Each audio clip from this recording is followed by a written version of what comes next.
मित्रांनो, English grammar हा subject M H nursing CET 2026 या एक्झामसाठीचा मूळ स्कोरिंग सब्जेक्ट आहे. जर तुम्ही इंग्लिश ग्रामर या सब्जेक्टचा व्यवस्थित अभ्यास केला तर इंग्लिश ग्रामरमध्ये तुम्हाला 20 आउट ऑफ 20 मार्क्स नक्कीच येऊ शकतात. आता या एक्झाममध्ये कोणत्या टाईपचे क्वेश्चन्स येतात, आपण एक्झॅक्टली कोणत्या टाईपचे क्वेश्चन्स करायला पाहिजेत, हे माहिती नसेल तर हा व्हिडिओ शेवटपर्यंत नक्की बघा. मित्रांनो, मी धरती तुमची एज्युकेटर ग्लोबल ऑनलाईन या युट्यूब चॅनलवरती तुमच्या सगळ्यांचं स्वागत करते.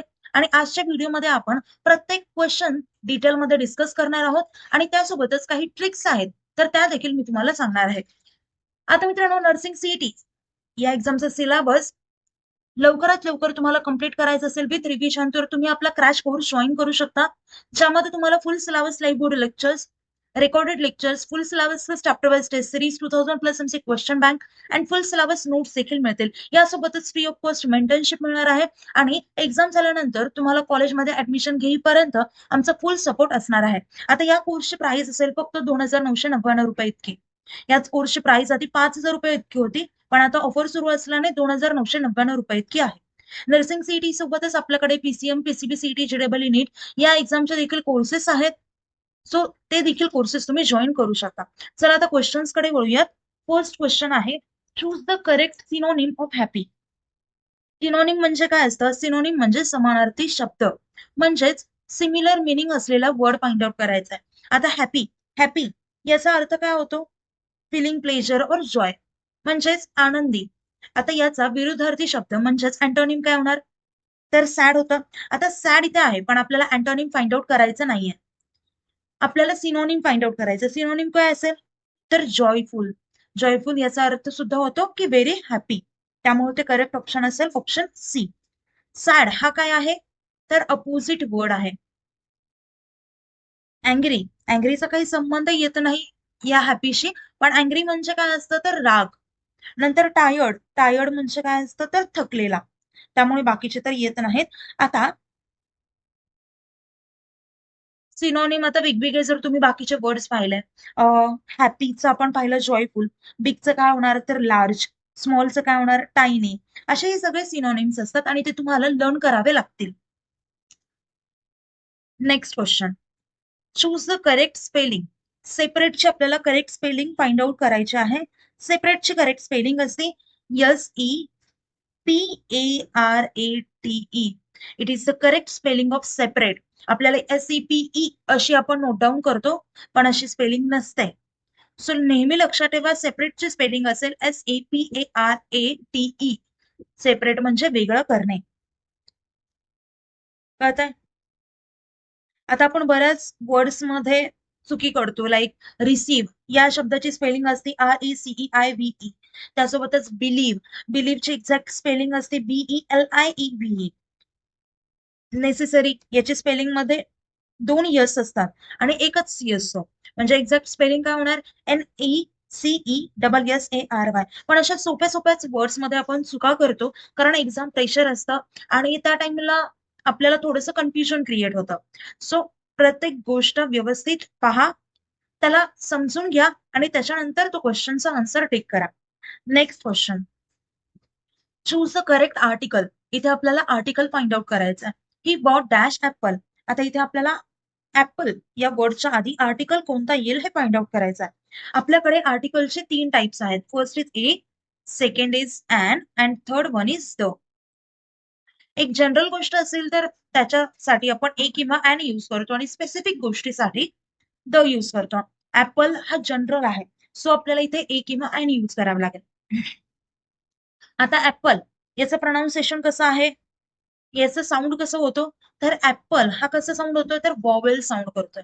आणि वॉवेल साऊंड करत असेल तर त्याआधी आपण ऍन घेतो. वॉवेल कोणते कोणते असतात? तर ए, ई, आय, ओ, यू. हे सगळे काय झाले? वॉवेल म्हणजे स्वर. आणि याच्या अपोजिट असतात कन्सोनंट. कन्सोनंट कोणते असतात? तर बी, सी, डी, एफ, जी, एच. म्हणजे ए, ई, आय, ओ, यू या वॉवेल्सला सोडून जे रिमेनिंग अल्फाबेट्स आहेत त्यांना आपण कन्सोनंट म्हणतात. मराठीमध्ये त्यांनाच व्यंजन म्हटलं जातं. आणि कन्सोनंट साऊंड होणाऱ्या वर्डच्या आधी आपण अ यूज करतो. इथे ऍपल हा वॉवेल साऊंड करतोय, त्यामुळे आपण अ अँड यूज केलंय. कळतंय? Next question, choose the correct sentence. आपल्याला करेक्ट सेंटेन्स फाइंड आउट करायचा आहे. There is many students, there are many students, there are much students, there is much students. आता इथे करेक्ट ऑप्शन काय असेल? फर्स्ट ऑफ ऑल स्टुडंट्स हा काय आहे फाइंड आउट करायचा. स्टुडंट्स हा एक प्लुरल वर्ड आहे, म्हणजे अनेक वचनी वर्ड आहे. आता प्लुरल सोबत नेहमी लक्षात ठेवा आर येणार, आणि इज केव्हा येतं? तर सिंग्युलर सोबत.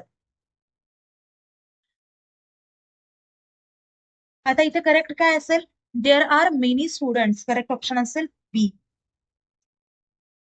आता तुम्हाला वाटेल देअर आर मच स्टुडंट्स, हे पण बरोबर येऊ शकता, पण नेहमी लक्षात ठेवा मच हे अनकाउंटेबल नाउन सोबत युज केलं जातं. कशासोबत? अनकाउंटेबल नाउन सोबत. त्यामुळे इथे येत नाही. एकतर आपण इज आणि आर मध्ये कन्फ्युज होतो, किंवा मेनी आणि मच मध्ये. पण मच हे अनकाउंटेबल नाउन सोबत युज केलं जातं. इथे अनकाउंटेबल नाउन नाहीये, स्टुडंट्सला आपण काउंट करू शकतो, त्यामुळे तिथे मेनी आलेला आहे. देअर आर मेनी स्टुडंट्स हे असेल करेक्ट ऑप्शन.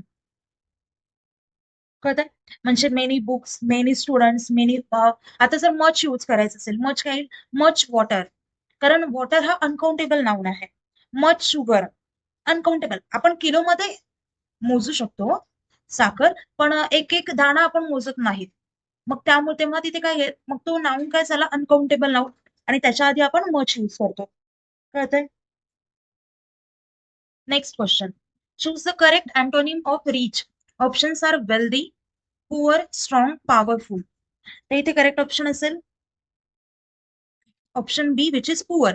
रिच म्हणजे काय? तर श्रीमंत. अँटोनिम फाइंड आउट करायचा. अँटोनिम म्हणजे काय असतो?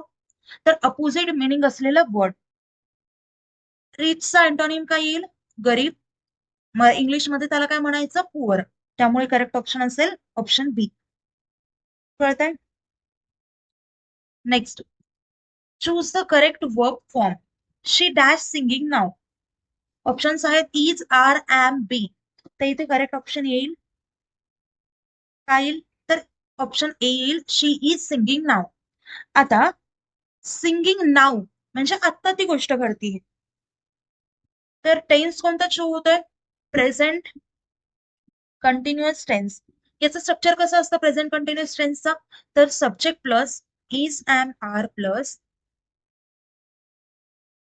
Verb plus ING plus object. आता सब्जेक्ट नंतर काय लागणार? Is, am, are. इथे शी आहे, सिंग्युलर आहे, सो शी सोबत इज येणार. शी इज सिंगिंग नाव हे असेल कम्प्लीट सेंटेन्स. आता इज हे कशासोबत यूज केलं जातं आपल्याला माहितीये? ही, शी आणि इट सोबत. एम केव्हा यूज कोणासोबत यूज केलं जातं? तर आय सोबत, आय एम. आणि आर कोणासोबत यूज केलं जातं? तर यू, वी आणि ते सोबत. ही गोष्ट लक्षात ठेवा, यावरती 100% प्रश्न येतो, सो नोट डाऊन करून ठेवा. नंतरचा क्वेश्चन आहे next question. Choose the correct reported speech. He said I will come tomorrow. आता स्पीचचे दोन टाईप असतात, एक तर direct speech and second one is indirect speech. There are two types of direct and indirect speech. आता इथे पहा, आपल्याला direct speech दिलेला आहे, त्याला इनडायरेक्ट स्पीच मध्ये कन्वर्ट करायचं आहे. Okay. He said, he said नंतर काय येईल? He said he would come. विलला एवढं लक्षात ठेवा, जेव्हा आपल्याला डायरेक्ट टू इनडायरेक्ट करायचं असतं, विलचं नेहमी वुड होतं, आणि टुमॉरोचं नेक्स्ट डे होत असतं. आता टुमॉरोचं नेक्स्ट डे हे एकाच ऑप्शन मध्ये आहे, सो आपण डिरेक्टली बी ऑप्शन सिलेक्ट करू शकतो, कारण प्रत्येक बाकीच्या रिमेनिंग ऑप्शन मध्ये टुमॉरो टुमॉरो आहे. मग बाकीचे ऑप्शन हे डिरेक्टली एलिमिनेट होत आहेत, मग राहिला ऑप्शन एकच बी. अशा टाईपचं देखील डायरेक्ट आन्सर तुम्ही काढू शकता, जर तुम्हाला कन्सेप्ट क्लिअरली माहिती असेल तर. अजून एक याच्यामध्ये ट्रिक आहे, की म्हणजे विलचं नेहमी इनडायरेक्ट मध्ये वुड होत असतात, ते एकाच ऑप्शन मध्ये आहे, ते म्हणजे बी. मग त्याच्यानुसार सुद्धा एकच ऑप्शन करेक्ट येतो, बी. कळतंय? Next question. Choose the correct preposition. She walk dash the room. आता इथे काय येणार? ऑप्शन्स आहेत into, at, on, with. आता इथे करेक्ट ऑप्शन येईल option A, which is into. Into म्हणजे काय? Movement from outside to inside, कारण ती बाहेरून रूम मध्ये एंटर झाली, सो त्याचं काय येणार? She walk in to the room. कळतंय? आता इनसाइड मुवमेंट असल्यावरती इन टू येणार, ऍट केव्हा येणार तर लोकेशनसाठी येणार. ऑन केव्हा येणार एखाद्या सरफेस वरती, ऑन टेबल असं म्हणायचं असेल तर आपण ऑन यूज करतो. सो सरफेस साठी ऑन येणार. आणि विथ केव्हा येणार जेव्हा टुगेदर असेल, म्हणजे सोबत असं म्हणायचं असेल तेव्हा. Okay. Next question. Choose the correct sentence. He can sings well, he can sing well, he can singing well, he singing well. तर इथे करेक्ट ऑप्शन असेल option B, he can sing well. Can हा ability show करतो. आता ability वगैरे या गोष्टी कशामध्ये येतात तर मॉडेल वर्ब्स मध्ये.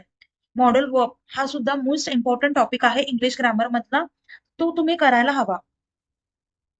तर इथे काय येणार ही कॅन सिंग वेल हे करेक्ट असेल. कॅन हे ॲबिलिटी शो करत आहे. ओके. आणि नेहमी लक्षात ठेवा मॉडेल वर्ब जर असेल, मॉडेल वर्ब नंतर नेहमी V1 येतो. Model verb plus V1. त्याच्यामुळे सिंग्स किंवा सिंगिंग सिंग असं काही येत नाही. मॉडेल वर्ब मग तो कोणताही असू शकतो, जसे की मे, मस्ट, शुड. याच्यानंतर नेहमी बेस्ट फॉर्म येतं, वर्बचं बेस्ट फॉर्म येतं. कळतंय? Next question. Choose the correct idiom meaning. Hit the nail on the head. आता इथे एडियम आहे, त्याचा करेक्ट मिनिंग आपल्याला फाइंड आउट करायचा आहे. Hit the nail on the head याचा अर्थ होतो से एक्झॅक्टली द राईट थिंग. त्यामुळे इथे करेक्ट ऑप्शन असेल ऑप्शन बी. आता आपण हा कुठे यूज करतो, आता एखादं परफेक्ट एक्झाम्पल घ्या. You hit the nail on the head, याचा अर्थ तोच होतो. कळतंय? आता मित्रांनो, हे जे क्वेश्चन्स आहेत ते आपण सगळे कव्हर करतोय, पण तुम्हाला बेसिक अंडरस्टँडिंग माहिती असली पाहिजे, फाउंडेशन माहिती असलं पाहिजे, त्याच्यानंतरच तुम्ही क्वेश्चन हे सॉल्व्ह करू शकणार आहात. आता तुम्हाला प्रत्येक क्वेश्चन मध्ये, आता इंग्लिश ग्रामर हा सब्जेक्ट असा आहे ज्यामध्ये तुम्ही 20 आउट ऑफ 20 मार्क्स घेऊ शकता, जर तुमच्याकडे राईट गायडन्स असेल. तो तुम्हाला ग्लोबल ऑनलाईन कडून मिळतोयच आहे. आता मित्रांनो, प्रत्येक कोर्सची फीस सुद्धा खूप कमी आहे, 5,000 नसून ती फक्त 2,999 आहे. सो लवकरात लवकर हा कोर्स जॉईन करा. तुम्ही कोर्स जॉईन केला तर आमची गॅरंटी तुम्हाला एक्झाम मध्ये, ईच एक्झाम मध्ये 95+ पर्सेंटाईल नक्कीच पडतील.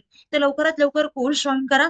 कोर्स जॉईन करण्यासाठी दिलेल्या नंबरवरती तुम्ही कॉन्टॅक्ट करू शकता, किंवा प्ले स्टोर वरती जाऊन ग्लोबल ऑनलाईन ऍप हे डाउनलोड करून ओपन करून तिथून देखील कोर्सचा एनरोल करू शकता. मित्रांनो, लवकरात लवकर कोर्स जॉईन करा. एक्झामला खूप कमी दिवस राहिलेले आहेत आणि त्या कमी दिवसामध्ये आपल्याला सिलेबस कव्हर करायचा आहे विथ रिव्हिजन, आणि 95+ स्कोर करायचा आहे. सो लवकरात लवकर कोर्स जॉईन करा. आता कुठल्याही क्वेश्चन मध्ये डाऊट असेल तर मला कमेंट करून विचारू शकता, किंवा या व्यतिरिक्त दुसरा कुठला डाऊट असेल तर मला कॉन्टॅक्ट करून विचारू शकता कोर्स जॉईन करण्या रिलेटेड. आता मित्रांनो, आपला लेक्चर इथे सेंड करूया. व्हिडिओ आवडला तर व्हिडिओ लाईक करा, चॅनल सबस्क्राईब करा. Thank you, nice day, bye.